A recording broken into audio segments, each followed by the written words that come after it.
Encantados se encuentren por acá en esta sesión del día de hoy, martes 21 de noviembre de 2023. Clase esta dirigida fundamentalmente a mis alumnos de la sección S de la asignatura Derecho Procesal Penal de la Escuela de Derecho de la Universidad Central de Venezuela. Quien les habla es el profesor Ángel Serpa Ponte. Decía yo que estas clases está dirigida a mis alumnos, pero también al público en general. Clases estas que la pueden encontrar en mi canal YouTube Ángel Serpa Ponte, al cual les invito se suscriban para que vean, observan mis criterios sobre diferentes aspectos del derecho penal.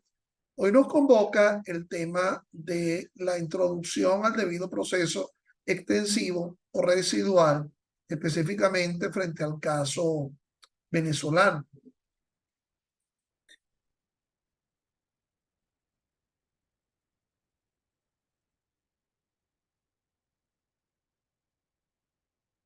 Estimados, en la pasada sesión habíamos abordado lo referente a las diferencias entre el sistema inquisitorio o inquisitivo en el caso del proceso penal, a partir de esa historia de la cual el advenimiento del constitucionalismo se verifica como una etapa, digamos, ulterior de toda esa historia, de todo ese desarrollo del el proceso penal en el mundo y particularmente en Venezuela. Les decía yo que finalmente Venezuela se inicia en esa historia constituyente, publicando su primera constitución en diciembre de 1811, pero que todas esas constituciones, en primer lugar, eran unas constituciones que se denominaban constituciones liberales burguesas. El sector de la burguesía en el mundo entero logró imponerse sobre el sistema nobiliario, pero que luego esas constituciones liberales burguesas dieron paso a otras constituciones en pleno siglo XIX, en pleno siglo XX, llamadas constituciones de Estado Social de Derecho. El recorrido histórico del constitucionalismo venezolano, bueno, ya bien lo saben ustedes, se ubica finalmente con la promulgación, estamos hablando en noviembre de 2023, se ubica hasta ahora con la promulgación de la Constitución de 1999. Hubo durante esos años, del 1998 y 1999, hubo todo un proceso constituyente. Recuerden ustedes que hubo, en primer lugar, el triunfo en elecciones del candidato Hugo Chávez, quien no en ningún momento ocultó su idea en plena campaña electoral durante el año 1998 de convocar a una Asamblea Nacional Constituyente. Electo Chávez en diciembre de 1998, al año siguiente, a partir de dos decisiones del Tribunal Supremo de Justicia, se acordó la posibilidad de que a través de un referéndum aprobatorio de la Constitución, una Constitución que hubiese sido redactada por una asamblea constituyente electa y se llevó a elecciones en ese año 1999, se eligieron los constituyentes y aproximadamente entre septiembre, octubre y noviembre de 1999 se dio ese proceso constituyente que condujo a un proyecto de constitución que se llevó a referéndum aprobatorio el 15 de diciembre del año 1999.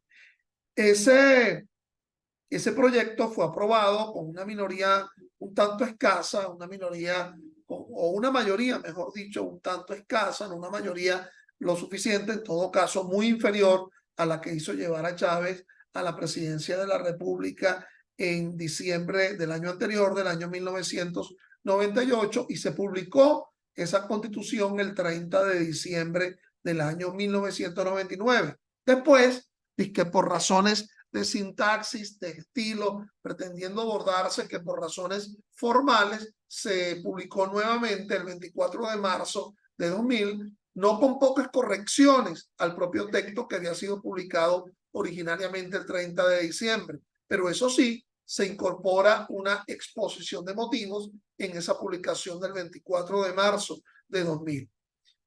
Uno de los tribunales que fue creado en esa constitución del 99 es la Sala Constitucional del Tribunal Supremo.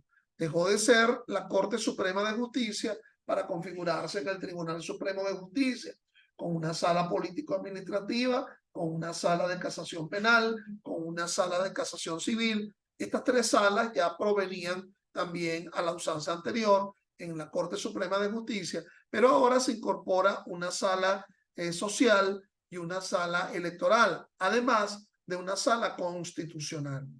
Bueno, la sala constitucional ha dicho en no pocas oportunidades, ha decidido que la exposición de motivos de la Constitución no puede asumirse como un mecanismo de interpretación, es decir, como una fuente de interpretación, puesto que la exposición de motivos no es más que la justificación que tuvo el constituyente al haber sancionado y promulgado, al ser publicado en Gaceta Oficial de ese proyecto de constitución. En todo caso, yo lo que debo advertir es que no fue publicada la exposición de motivos el 30 de diciembre del 99, sino que fue publicada el 24 de marzo de 2000. Y aquí, mis estimados alumnos, que me estoy ocupando de este tema de las garantías constitucionales del proceso, y ahí estoy convocado para el día de hoy, el llamado debido proceso extensivo o residual, para diferenciarlo de un instituto que surgió en esta Constitución, que es el debido proceso. Y ese debido proceso está descrito en el artículo 49 de la Constitución. Es una garantía que está repleta de derechos. Ya nos abocaremos a ese artículo 49 que define el debido proceso y que yo lo denomino el debido proceso propio, para separarlo, para diferenciarlo de lo que yo denomino el debido proceso extensivo o residual. ¿Qué quiero yo decir con ello, estimados alumnos? Es decir, normas constitucionales que están en la Constitución de 1999, que están vinculados al proceso, pero que no están presentes en el propio artículo 49. Son normas de lo que yo denomino debido proceso extensivo o residual, y sobre todo porque uno de los prismas, uno de los énfasis que se hizo era que el debido proceso adopta un carácter sistémico. Si es sistémico es porque es un sistema absolutamente todo integrado y que ahí está dicho todo. Es todo el carácter sistémico, viene un tanto digamos, de las ciencias físicas, de las ciencias biológicas, inclusive de las ciencias médicas, la anatomía, en el sentido de que el cuerpo humano es un sistema cuyas partes están absolutamente interrelacionadas, a la diferencia de un sistema con respecto a un conjunto. Un conjunto sería una bolsa en la cual tú has adquirido muchas cosas en un centro comercial, en una zapatería adquiriste unos zapatos, en una licorería adquiriste unos licores, en una óptica adquiriste unos lentes, y no tienen una relación entre sí los zapatos con el licor con respecto a los lentes. En cambio, un sistema, si está todo imbricado, todo interrelacionado, y si el debido proceso se asume como un sistema en el cual, si yo quito alguno de los derechos conformadores de las garantías, digamos, se derrumba todo el sistema, entonces hay que advertir también que existen derechos, existen garantías vinculados al proceso que no están presentes en el artículo 49 y que yo denomino debido proceso extensivo o residual. Esto comenzaría con las normas iniciales, ¿verdad?, de dicha Constitución. Bueno, y no nos vamos a dilatar mucho. El propio artículo 2 de la Constitución. En el artículo 2 se establece que Venezuela se constituye en un Estado democrático y social de derecho y de justicia. Vamos a ir, como quien dice, desmechando, vamos a ir discriminando esa frase estructurada en un sentido lacónico. En primer lugar, cuando hablamos de Estado, recordemos esa definición de Estado formando parte, digamos, del concepto de nación, esa nación que está formada por es decir, el Estado mismo, conformado por una población, por un territorio, por un gobierno. Entonces, el concepto, digamos, de derecho público, de Estado, o el concepto sociológico de nación. Pero aquí yo lo que quiero significar es que dentro de ese Estado, el Poder Judicial forma parte del Poder Público Nacional. Es decir, quien va a realizar el acto jurisdiccional es un poder que va a formar parte del Poder Público Nacional. Ya volveremos al tema, pero por ahora lo que tendríamos que significar es que en principio no habría tribunales creados por los estados, no habría tribunales creados por los municipios, salvo el tema de la justicia de paz, sino que los tribunales forman parte del Poder Judicial, que es un poder público nacional. Pero el carácter democrático, bueno, yo ahorita soy muy crítico con respecto a esa conformación actual de Venezuela como un Estado democrático y prefiero, me van a permitir que yo tenga mi reticencia, que yo tenga mis dudas al respecto y vamos a pasar a ubicarnos más bien en las otras adjetivizaciones de que nos habla ese artículo 2. Y entonces nos dice que es un Estado social y el carácter de Estado social, por favor, no vayan a asumir la idea de que se trata de un Estado socialista como tal. El concepto de Estado social de derecho, ya lo hemos abordado en estas clases, es un Estado de que no solamente reconoce derechos fundamentales, sino que también promueve derechos fundamentales. Tú me dices, yo tengo derecho a la educación, no solamente yo te mando a que te busque una universidad privada, sino que yo te ofrezco una opción de universidad pública. Tú me dices, yo tengo el derecho a la asistencia en materia de salud, y entonces yo no solamente te busco a que yo no solamente te mando a que te consigas una clínica, sino que yo te doy una opción de un centro asistencial, de origen público. Bueno, asimismo, ese concepto de Estado social traduce la idea del Estado de beneficencia, es decir, de una manera de conseguir el Estado no solamente reconociendo derechos fundamentales, sino también promoviendo derechos fundamentales, en donde el Estado, por ejemplo, reconoce el débil jurídico en determinadas relaciones jurídicas. Determinadas relaciones jurídicas no se estructura en la idea de una igualdad perfecta, ¿verdad? Así como quien concibe gráficamente la balanza, sino que hay relaciones que son esencialmente desiguales, por ejemplo, la relación inquilinaria, por ejemplo, la relación agraria, donde alguien pudiera decir, esa es mi tierra, pero yo no la cultivo, y entonces si no se cultiva, entonces el hambre se apoderaría de cada uno de nosotros, entonces el llamado el uso social de la tierra, el concepto del derecho laboral, por ejemplo, en donde, bueno, el patrono vil salario, pues el pago de una determinada cantidad, y siendo que el trabajador pone como su propio capital su esfuerzo físico, su esfuerzo intelectual. Entonces, ese Estado social ha de tratar de alguna forma de asumir una relación de igualdad entre los que son débiles jurídicos. No puede ser entendido exclusivamente como un Estado socialista, ni mucho menos, no era lo que se pretendía eso con ese artículo 2 de la Constitución. Pero bueno, lo que yo quiero hacer énfasis es que ese artículo 2 nos dice, Venezuela se constituye en un Estado democrático y social de derecho y de justicia. Fíjense que cuando se habla del Estado social, es obvio que allí tendríamos que hablar del concepto de participación ciudadana. En un momento tuvimos una participación ciudadana plena en nuestro proceso penal. ¿Cuándo? Cuando había el sistema de jurado, cuando se promulgó inicialmente ese Código Orgánico Procesal Penal en enero, el 23 de enero del año 1998, y hasta que hubo la reforma de noviembre de 2001, entonces durante el 99 y durante 2000, hubo una plena aceptación de la participación ciudadana, es decir, el sistema de jurado formando parte del acto de administrar justicia. Y qué mejor manera de definir el concepto de Estado social, el hecho de que los propios ciudadanos reciban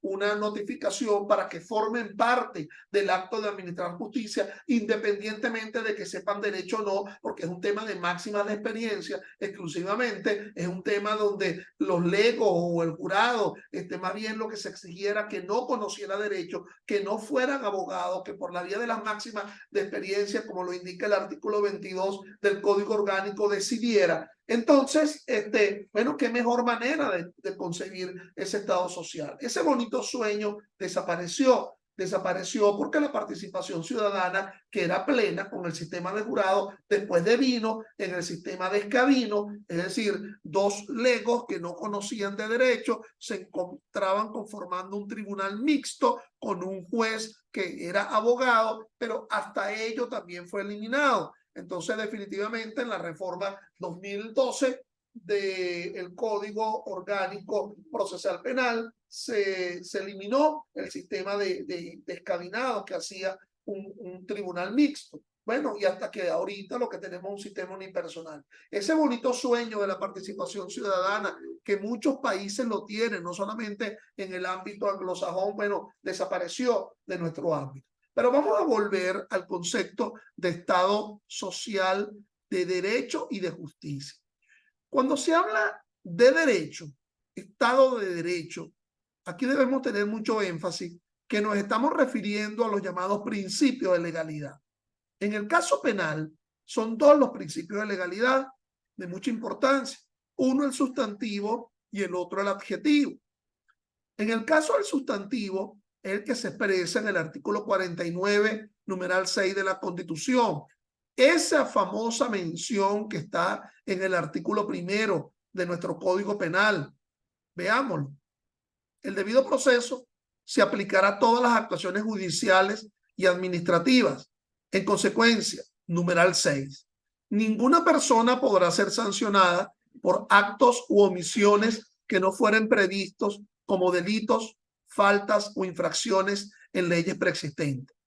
Eso configura esa parte del llamado Estado de Derecho en el ámbito procesal penal, es lo que me estoy refiriendo, porque también habrán definiciones de contrato en previa pauta de ley, también habrán definiciones de actos tributarios, también habrán definiciones de actos administrativos, de actos civiles, de negocios jurídicos, en fin, del aspecto sustantivo del derecho en previa pauta de ley, pero aquí yo lo que me quiero concretar es en el aspecto penal de ese Estado de Derecho. Entonces, el famoso nullum crimen, nula pena, sin el eje, sin el ex certa, scripta, nadie podrá ser sancionado sino sobre la base de un ilícito que esté descrito en previa pauta de ley, pues nada menos y nada más forma parte del debido proceso. Así se le da importancia a esa cláusula del principio de legalidad sustantiva que conforma la noción de debido proceso, es uno de los derechos conformadores a ese debido proceso. Es decir, no lo vamos a encontrar ahorita en la parte extensiva o en la parte residual, sino en el debido proceso propio, en el propio artículo 49.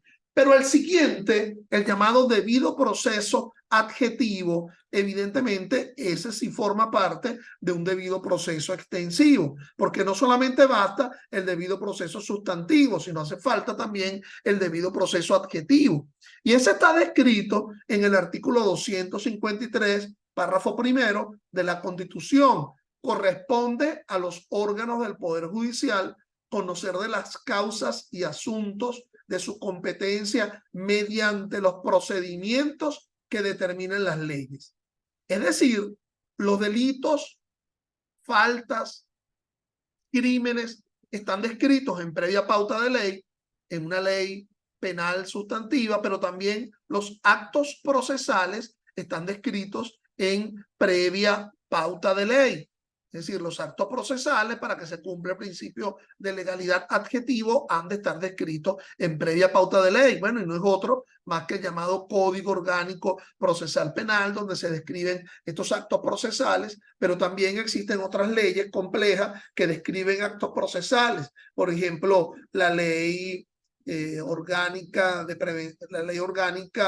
protección de niños y adolescentes. Es una ley que también describe actos, describen actos procesales, hay una referencia adjetiva en el llamado procedimiento de responsabilidad penal de adolescentes, también la ley orgánica sobre el derecho de la mujer a una vida libre de violencia, no solamente describe ilícitos de violencia de género, sino que describe también el procedimiento especial de violencia de género, aunado al Código Orgánico Procesal Penal. Ello en lo que atañe a ese concepto de Estado de Derecho, si el respeto a sendos principios de legalidad, el principio de legalidad sustantivo y el principio de legalidad adjetivo. Ahora bien, nos dice que es un Estado social de derecho y de justicia. La Constitución establece como muchos conceptos de justicia.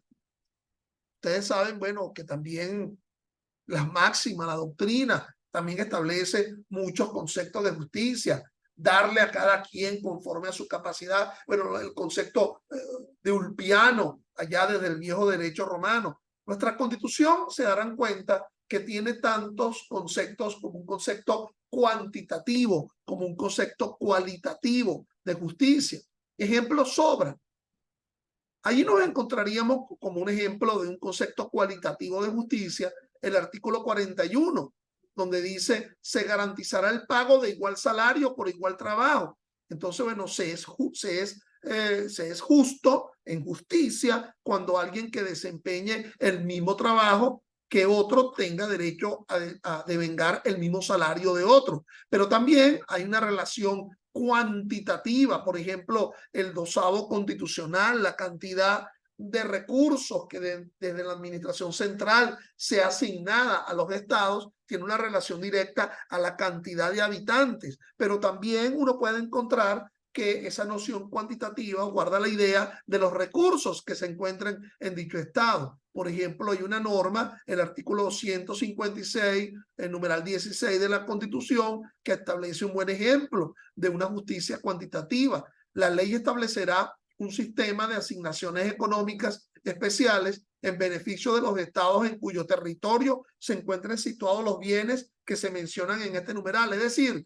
los bienes que se mencionan en ese numeral son los productos de la explotación agropecuaria, de la explotación minera, de la explotación forestal, y entonces, bueno, hay una relación directa por la ubicación de esos bienes en esos estados. Pero fíjate cómo continúa diciendo la norma, sin perjuicio de que también puedan establecerse asignaciones especiales en beneficio de otro estado. Ahora, un concepto de justicia de un punto de vista procesal, penal, bien interesante a ser abordado, es el que establece el artículo 257 de la Constitución. Como te darás cuenta, es una norma que no forma parte del artículo 49, es decir, forma parte de un debido proceso extensivo. El proceso constituye un instrumento fundamental para la realización de la justicia. Es lo que denominamos el carácter instrumental del proceso. Es como un instrumento para la elaboración de algo, para satisfacer, qué sé yo, una determinada necesidad. Si yo te preguntara a ti el mango, ¿cómo te gusta comerlo? ¿Te gusta comerlo así en lonjitas, picaditas? Y esas lonjitas se ponen en un plato, se le pone encima un helado de mantecado, se le rocía con un cuantrón licor y luego se prende para que se flambea, manjar de dioses. ¿O tú prefieres comer el mango con la mano engrasada, que se te quede el hilacha en los dientes y entonces la mano engrasada del mango? La mano o el cuchillo no es más que un instrumento. Entonces, aquí queriendo decir que el proceso en ese artículo 257 no es más que un medio para obtener justicia. Al final del camino, lo que queremos es justicia. Aquella diferenciación que hablaba el viejo derecho romano entre derecho, justicia y equidad, ¿verdad? A fin de cuentas, no me pidas tanta justicia al final del camino, sino equidad, como lo establece el artículo 26 de la Constitución. Pero fíjate que reitera el 257, las leyes procesales establecerán la simplificación, uniformidad y eficacia de los trámites y adoptarán un procedimiento breve, oral y público. No se sacrificará la justicia por la omisión de formalidades no esenciales. Si al final del camino el fin último es la justicia, entonces no puede perderse tiempo en la legislación procesal por formalismos inútiles, por formalismos rituales. Es decir, ciertamente la ley procesal es formalista y esto no es algo peyorativo, que tú me vengas a decir a mí, este tipo sí es formalista, así como queriendo criticarme de algo. Es decir, no es esencialista, no, las formas son importantes. Por eso ustedes están estudiando esta materia, derecho procesal penal, por eso han estudiado teoría del proceso, por eso es que han estudiado derecho procesal civil y por eso es que han estudiado otros ámbitos del derecho adjetivo, la jurisdicción de lo contencioso administrativo, en fin. Porque con el proceso queremos otorgar seguridad jurídica. Ya yo sé que los mismos lapsos, plazos y términos lo va a tener mi contraparte que lo voy a tener yo. Ya yo sé que él, si ha dejado transcurrir los 5 días, bueno, entonces ya no podrá apelar y entonces se ha conformado con el fallo. Eso significa que hay una conformidad con respecto al fallo. Entonces resulta que el proceso es como un medio, el carácter instrumental del proceso para obtener justicia. Déjenme tratar de explicárselos a ustedes con un cuento casi rastrero. Creo que nunca se los he relatado. Un cuento medio malo, parece una caricatura de anécdota. Era el caso de la señora María, que tenía 2 hijas, Carmen y Petra, y esa señora María había vivido en un mundo de naranjas. Sí, como lo escucharon, naranjas, puras naranjas, dulcitas, entre dulcitas y aciditas, en campos y extensiones de naranjales, en toda su propiedad. Eso era lo que ella tenía, la señora María. Y tenía 2 hijas. Por lo tanto, si se criaron, perdón, en ese mundo, bueno, una de ellas, Carmen, lo que sabía hacer era vasos y vasos de jugo de naranja. Jugo de naranja entre aciditos y dulces luego de una noche de resaca, ¿verdad? Que tú lo tomas en la mañana, un juguito de naranja, acidito, dulcito, es lo único que el cuerpo me acepta. La otra, Petra, lo que sabía hacer era platos y platos de dulces de naranja. A lo mejor muchos de ustedes nunca han comido un dulce de naranja. Qué cosa tan extraño. Eso se hace con la... Alguien dijo una mala palabra ahorita. Alguien dijo que con la concha. No, no, no, no, no. Con la concha no. Vamos a... Con la cáscara. Con la cáscara de naranja. Recuerda que esa se compra por allá en la colonia Tovar, etcétera. Yo me imagino que ha de exprimirse bastante esa cáscara porque si queda aguado el dulce no sale, pues. Y entonces a la cáscara de la naranja se le colocará un almíbar, se le colocará un azúcar, se lleva a horno, en fin, no lo sé, pero de allí salen excelentes dulces de naranja y fíjate que lo que se requiere es la cáscara ya sin jugo. Y entonces, bueno, eso era lo que ocurría. Una hacía jugos de naranja, Carmen, y la otra hacía platos y platos de dulce de naranja. Total, en ese mundo tan cítrico era lo que ella conocía. Doña María se estaba sintiendo mal. Ella sabía que lo inevitable iba a ocurrir. Y entonces ella se preguntaba, que cuando ella pereciera, ¿a dónde iba a ir toda esa propiedad? ¿A dónde iban a ir todos esos naranjales? Y alguien le dijo, mira, existe algo que se llama el derecho. Tú acudes a un funcionario de derecho y ese te hace que esa propiedad no la pierda. Creo que la puedes transferir o transmitir. Habla con él. Se llaman abogados. Y doña María acudió ante un abogado y le explica su situación. Le dice que le dijo que los achaques ya la estaban embargando, que ya ella sentía que lo inevitable, ley de vida. Y entonces el abogado, tú sabes, le dijo en buenas palabras, no señora, yo la veo a usted muy rozagante, yo no le veo a usted ningún fin en su vida, es decir, fin corporal, más bien veo que usted puede seguir con su finalidad de cultivo.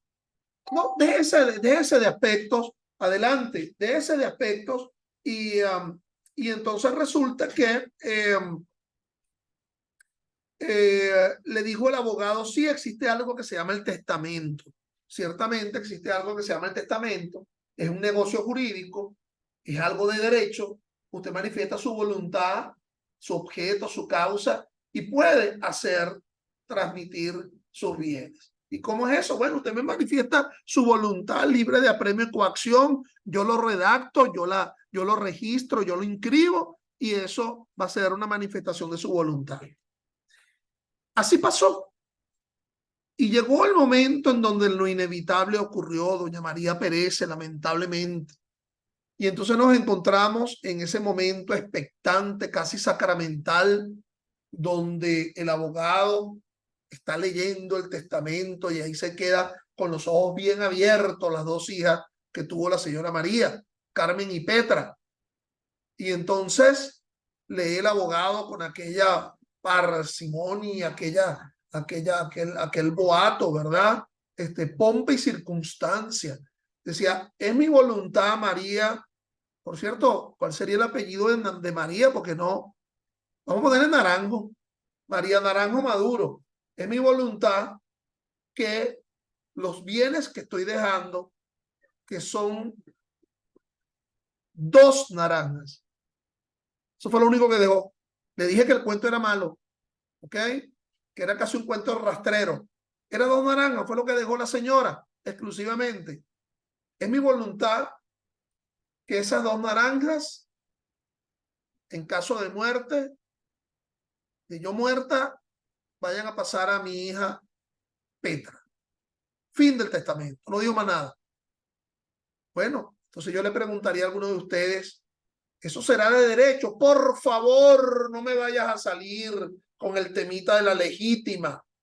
Bueno, es un negocio jurídico. Manifiesta una voluntad.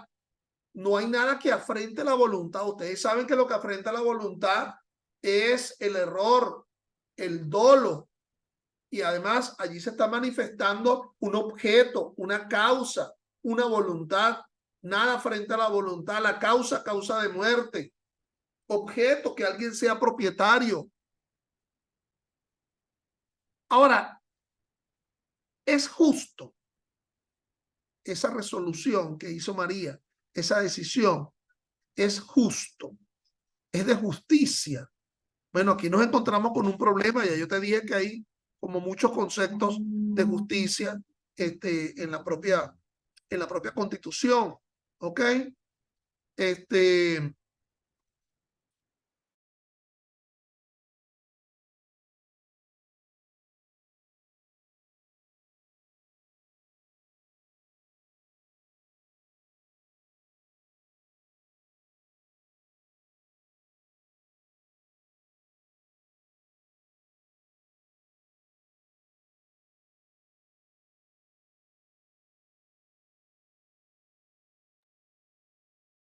¿Qué hubiese sido lo justo en un caso como este? ¿Qué hubiese sido lo justo?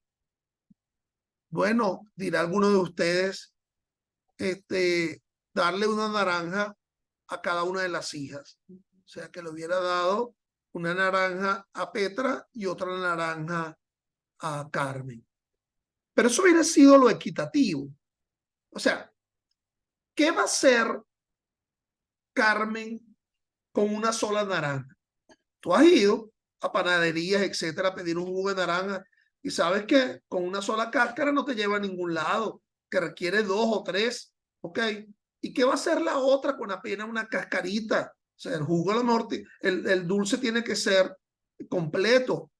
Lo equitativo hubiese sido que ella hubiera dicho, bueno, es mi voluntad que dejarle las 2 naranjas a mi hija Carmen, para que se haga un buen vaso de jugo de naranja y luego con las cáscaras que ya ella no utiliza sea usada por Petra para que pueda hacer su dulce de naranja. Entonces es un cuento medio extraño, digamos, medio baladí, pero que te permite un poco asumir esa diferenciación entre derecho, justicia y equidad. Pareciera que al fin del camino lo importante es la equidad, definitivamente. Entonces, fíjate que hay normas que lo expresan. Allí está el artículo 26 de la Constitución, aquel que nos habla de la tutela judicial, justicia equitativa, expedita, idónea. Bueno, ¿cómo se deciden los casos en los arbitrajes? Es una justicia fundamentalmente de equidad. Ahora se está queriendo llegar inclusive hasta la inteligencia artificial en las decisiones arbitrales. Dentro de poco también la inteligencia artificial estará presente un tanto en las decisiones de los tribunales. Dios nos libre o nos los conceda. Tampoco hay que volverse tan extremo frente al tema de la inteligencia artificial. Hay decisiones. Yo recuerdo una decisión de la Sala de Casación Penal. Era un problema, involucraba la cantidad de droga y era del 22 de febrero del año 2002. Y dio la Sala de Casación Penal con ponencia el doctor Angulo Fontiveros. Y la cantidad que está involucrada es menos de 100 gramos de cocaína, en lugar de utilizarse la dosimetría penal, es decir, la utilización del término medio de la pena del delito de tráfico, debe utilizarse el límite inferior. Ahora, ¿por qué dirá él? Bueno, porque no es equitativo que digamos, al minorista de la droga se ha tratado igual que al gran traficante de droga. Pero ¿de dónde derivó esa cantidad? 100 gramos. Si tendríamos que hacer una regla de 3 si fuese menos de qué sé yo, 40. O, por ejemplo, ¿cuál será el grado de toxicidad que tendría la cannabis sativa en relación con el clorhidrato de cocaína? Tendríamos que hacer una regla y decir, si 100 gramos, si 20 gramos de cocaína tiene tal grado de toxicidad, ¿cuánto sería el grado de toxicidad de un opiáceo, por decir algo? Simple justicia por equidad. Ese fue el mismo magistrado que cuando creó la categoría del dolo eventual en diciembre de 2000, dijo, bueno, cuando alguien actúa por dolo eventual, vamos a sumarle la pena del homicidio, el límite inferior del homicidio doloso, se la sumamos al límite superior del homicidio culposo y ahí obtenemos una nueva pena bajo un prisma de equidad. Bueno, esto es lo que yo quería afirmarle frente a este artículo 2 de la Constitución. Hoy tengo un compromiso familiar que me impide realizarle una segunda parte de la sesión de hoy, si no va a quedar un tanto desigual. Y vamos a continuar con otras normas vinculadas a ese debido proceso que no se encuentren en el artículo 49, como por ejemplo el artículo 19, el 21 y el 23 en las próximas sesiones. Hasta el próximo lunes. Gracias. Feliz semana.